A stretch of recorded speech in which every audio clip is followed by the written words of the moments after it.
English Elite Podcast. Welcome back to the deep dive. So today we're taking a slightly unusual detour. We are. Usually, we're tearing into these dense academic papers or complex reports. Right. But our source material today is actually, it's designed for language learners. It is. It's from the Digital Wellness and the English Elite podcast, and we're looking at a segment they call Day 11. And at first you might think that's too simple for a deep dive, but that's exactly why I wanted to bring it to the table. I mean, sometimes we get so lost in the jargon, right? We talk about algorithmic bias and dopamine loops. This source just, it strips all of that away. It uses really simple English to explain what the internet is doing to our heads. So the idea is by looking at this stripped down version, we actually see the mechanics more clearly. I think so. Yeah. Because the main topic is something we all know. Social media is fun, but it can make us miserable. Right. The shift from connection to comparison. Yeah. Exactly. And the source calls this the comparison trap. It puts it very, very bluntly. You look at your feed and you think other people are perfect. Which is that classic battle, isn't it? Yeah. The rational part of my brain knows nobody is perfect. I know that vacation photo was staged and filtered. Of course you do. But the source argues that knowing the truth, it doesn't really stop the feeling. It doesn't. It emphasizes that what we see is a highlight reel. Yeah. It hides the problems. But what really struck me was the phrase it uses to fight this. What's that? It doesn't tell you to analyze the photo. It just gives you the simple, absolute truth. Real life is different. Real life is different. It's so grounding.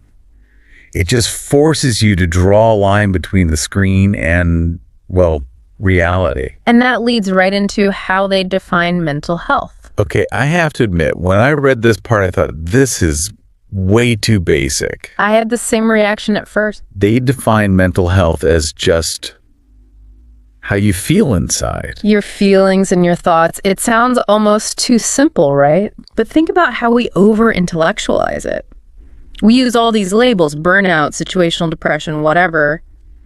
By stripping it back to how you feel inside, it's not asking you to diagnose yourself. It's just asking you to audit yourself. That's a great way to put it, an audit. Yeah. And if you do that audit, according to this text, what you're left with from too much screen time is a tired mind. That phrase really stuck with me, a tired mind.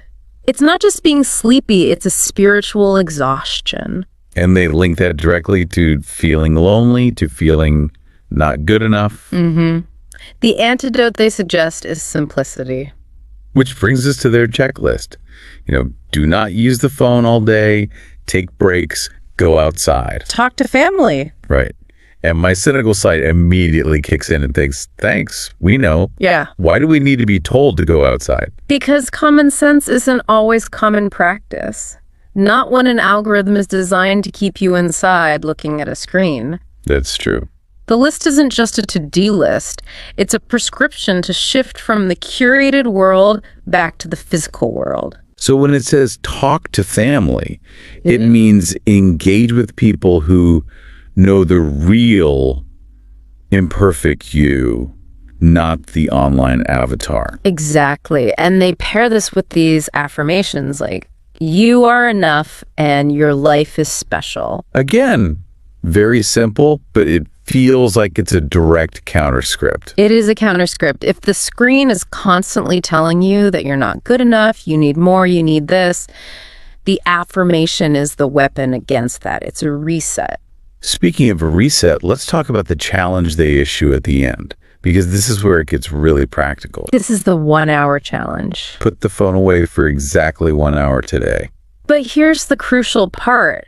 It's not just about not looking at it. The instruction is to simply notice how you feel. Which loops right back to their definition of mental health. Precisely. If mental health is how you feel inside, you can't know how you feel if you're constantly distracted by how everyone else looks online. You're just removing the external signal so you can finally hear the internal one. It sounds easy, but 60 minutes of that can be pretty confronting for a lot of us. It really can. So that's the takeaway for you. We've talked about the comparison trap and the tired mind, but the real work starts in that 1 hour of quiet. And it leaves you with a really important question. If you take away the screen, do you actually like how you feel inside? And if the answer is no, maybe that's the first thing worth working on, not your feed.